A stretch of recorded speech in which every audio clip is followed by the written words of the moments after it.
게 확인이 되면 이 친구는 더 열심히 해요. 재미가 있어지니까요. 더 열심히 하고 그럼 그다음 시험에서 더 올라가겠죠. 자, 이 정도 되면 확신을 갖기 시작합니다. 아, 내가 공부를 하면 성적이 오르는 아이구나.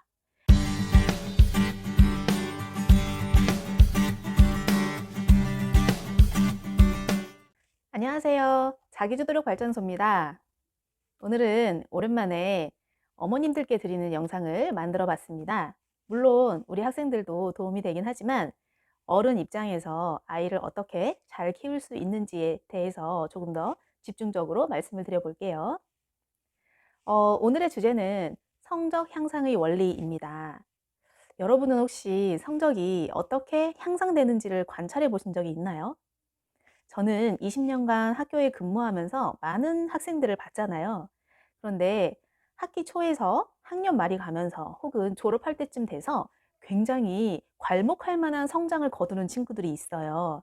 물론 흔치는 않지만 이런 친구들은 굉장히 흥미가 당기고 그리고 격려해주고 싶은 친구들입니다. 그래서 저도 그런 친구들을 만나면 굉장히 유심히 관찰을 하는데요. 오늘 그 얘기를 말씀드려 보겠습니다. 자, 아이의 성적표를 봤을 때 어떤 특정 과목의 점수가 낮아요. 자, 그러면 어머님들은 어떻게 생각하시나요? 네. 이 점수가 특별히 낮은 과목을 올리기 위해서 뭐 학원을 보낸다거나 과외를 알아본다거나 아니면 학교 선생님과 상담을 해본다던가 이런 여러 가지 방법들을 생각해 보겠죠. 아무래도 다른 과목에 비해서 특정하게 낮은 과목이 점수가 있다면 굉장히 거슬리죠. 이것만 조금 올라가면, 이것만 한 10점, 20점만 더 높았으면 전체 평균이 굉장히 많이 올라갈 텐데 하는 아쉬움이 있기 때문이죠. 성적이 나쁜 과목을 발전시키면 자연스럽게 전체적으로 성적 향상이 일어나니까 그것을 좀 보강을 해줘야겠다라고 생각하는 친구들이 많아요. 자, 물론 틀리지 않죠. 못하는 과목을 잘하게 만들어주면 당연히 성적은 향상되죠.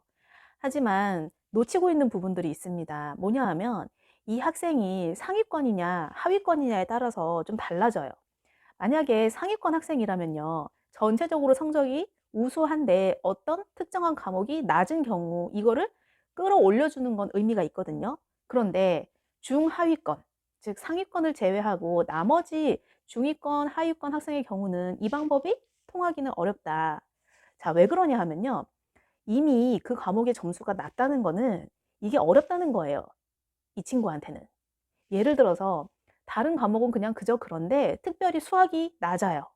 그러면 물론 전체적으로 공부를 안 해서이기도 하겠지만 이 친구는 수학이 더 싫을 거예요. 그리고 수학이 더 어렵고요. 자, 그런데 이런 친구를 수학을 계속 하게 해서 점수를 올리려면 얼마나 많은 에너지와 시간이 필요할까요? 저는 차라리 그 시간에 다른 과목, 본인이 좋아하는 과목을 하라고 말씀드리고 싶어요. 자, 왜냐하면 내가 뭐 100이라는 시간을 수학에 썼을 때보다 그 똑같은 시간을 영어에 썼을 때 점수의 향상률이 더 높다면 당연히 영어를 먼저 올려야 되는 게 순서예요. 자, 영어를 올리고 나서 이 친구는 어떤 생각을 할까요? 내가 공부를 열심히 해가지고 영어 성적을 굉장히 많이 올려놨어요. 그러면 계속 수학이 거슬리겠죠. 저 밑에 아직도 남아있는 그 수학 점수가 마음에 걸릴 겁니다. 그럼 이 친구는 어떤 생각을 하게 되냐면 아, 내가 수학 때문에 다른 과목의 점수를 다 까먹고 있구나. 이거를 직접 확인할 수 있게 돼요. 자, 그런데 여기서 오해하지 말아야 될 게 하나 있는데요. 제가 지금 예를 들었던 만약에 영어를 점수를 올렸다 했을 때 그 정도 수준은 어느 정도냐면요. 최상급을 말합니다. 영어가 한 5, 60점대 나왔는데 이거를 7, 80점대로 올렸다고 해서 수학을 공부하고 싶은 마음이 생기진 않아요. 이렇게 어느 정도 상위권으로 올리는 걸 말하는 게 아니라 아예 최상급. 중학생은 A등급을 말하는 거고 고등학생은 1등급 정도를 말하는 겁니다. 이렇게 아예 최상급 정도로 올려놔 봐야지 다른 과목에 대한 욕심이 생기더라고요. 제가 이런 얘기를 이렇게 자신 있게 말씀드릴 수 있는 증거는 굉장히 많아요. 20년 동안 봐온 친구들, 특히 성적이 갑자기 향상되거나 놀랄 만큼 향상되는 친구들 같은 경우에는 거의 비슷한 과정을 거칩니다. 어떤 과정이냐? 한두 과목이 먼저 치고 나가요. 본인이 잘하는 거. 본인이 좋아하는 과목이요. 그 과목을 일단 아주 많이 향상을 시켜 놓습니다. 그리고 나서 이 향상된 것만큼의 에너지가 다른 과목으로 가더라고요. 자, 공부를 못하다가 갑자기 잘하게 되는 경우는요. 이렇게 한꺼번에 이루어지진 않아요. 모든 과목의 점수가 한꺼번에 올라가진 않습니다. 한 과목, 두 과목, 세 과목 이렇게 단계별로 상승을 하게 되고요. 이런 것에 있어서 이 친구들이 선택하는 전략은 굉장히 좋은 전략인 것 같아요. 본인이 땡기는 과목. 저는 아무래도 수학을 가르치다 보니까 수학을 이런 과목으로 활용하는 친구들을 많이 만났겠죠. 네, 그렇습니다. 제가 굉장히 깜짝 놀라는 경우가 이런 경우예요. 학기 초에는 별로 두각을 드러내지 못하다가 어느 순간 갑자기 수학에 꽂히는 아이들이 있어요. 그런데 뭐 그거에 대해서 아무것도 안 했는데 갑자기 그냥 꽂히는 경우는 많지 않겠죠. 어른의 입장에서 봤을 땐 뭐 철이 들었다라고 이렇게 단순하게 표현을 하지만 분명히 이 학생에겐 뭔가 계기가 있었을 거예요. 자, 그거에 대해서는 또 다음에 말씀을 드리겠지만 아무튼 어떤 계기로 인해서 수학을 미친 듯이 파요. 그래서 본인이 과거에 하지 못했던 수학의 기초 부분까지도 다 메꿔서 이제 공부를 미친 듯이 하고 그게 성적으로 연결이 됩니다. 그러면 너무너무 좋아해요. 당연히 좋겠죠. 자기는 수학 점수가 좋았던 적이 한 번도 없는데 공부를 했더니 성적이 오른 거예요. 재밌어요. 물론 한 번에 되진 않습니다. 이렇게 점수가 올라가는 게 확인이 되면 이 친구는 더 열심히 해요. 재미가 있어지니까요. 더 열심히 하고 그럼 그다음 시험에서 더 올라가겠죠. 자, 이 정도 되면 확신을 갖기 시작합니다. 아, 내가 공부를 하면 성적이 오르는 아이구나. 왜냐하면 과거에는 자기가 안 된다고 생각을 했거든요. 실제로 공부를 하지도 않았지만 나는 공부를 해도 안 될 거야 라는 패배의식이 있다가 갑자기 이렇게 본인의 능력을 확인하고 나면 자신감이 너무너무 붙고 이게 다른 과목도 잘하고 싶다는 욕심으로 번지게 돼요. 굉장히 바람직한 방향으로의 변화죠.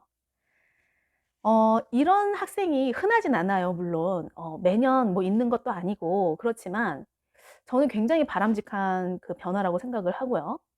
이런 친구들이 많아질수록 수학에 대해서도 굉장히 좋은 긍정적인 이런 태도를 가질 수 있다고 봅니다. 그런데 이게 꼭 수학일 필요는 없겠죠. 본인이 잘하는 과목, 좋아하는 과목으로 먼저 시작을 하고 그 과목을 최상급으로 올려둔 다음에 그 다음에 다른 과목을 보게끔 해주는 게 전체적으로 성적을 향상시키는 그 지름길이라고 생각을 합니다. 혹시 어머님들은 성적이 향상되는 그 그래프 한번 보신 적이 있으신가요? 자주 이제 책에 등장을 하는데 이렇게 성적 향상이 일직선으로 되는 게 아니라 계단식으로 점프가 된다 하는 거 보신 적 있으시죠? 네, 저는 그 이론에 동의를 하고요. 어느 정도 지식과 에너지가 쌓여야지 이게 점수로 확인이 되는 순간, 그러니까 점프가 일어나는 순간이 오는 것 같습니다. 그런데 이거는 한 과목 안에서의 일이기도 하지만 다른 과목, 전 과목으로 확장을 해봤을 때도 맞는 것 같아요. 예를 들어서 수학을 한번 점프를 해본 친구는 영어도 점프를 시킬 수 있고, 그리고 다른 과목도 점프를 시킬 수 있는 확률이 높다라고 말씀을 드리는 거예요. 그런데 이거를 처음부터 접근을 너는 수학을 못하니까 수학을 엄청 더 많이 해야 돼 라고 얘기를 한다면 어떨까요? 아주 힘들어집니다. 수학이 너무나 하기 싫고 이미 어려운 친구한테 수학을 계속 갖다 놓는다고 해서 얘가 하지 않거든요. 머릿속에 들어오지 않습니다. 효율이 떨어져요. 그럼 어떤 결과가 생길까요? 내가 공부를 했는데도 점수가 올라가지 않아요. 그러면 나는 수학 안 되는 앤가 보다. 나는 공부를 못하는 앤가 보다 하는 열등감만 생길 뿐이에요. 그래서 못하는 과목보다는요, 잘하는 과목에 조금 더 집중하고 그것을 아주 높은 단계로까지 한번 성적을 향상시켜 보는 것을 추천드리는 겁니다. 감사합니다.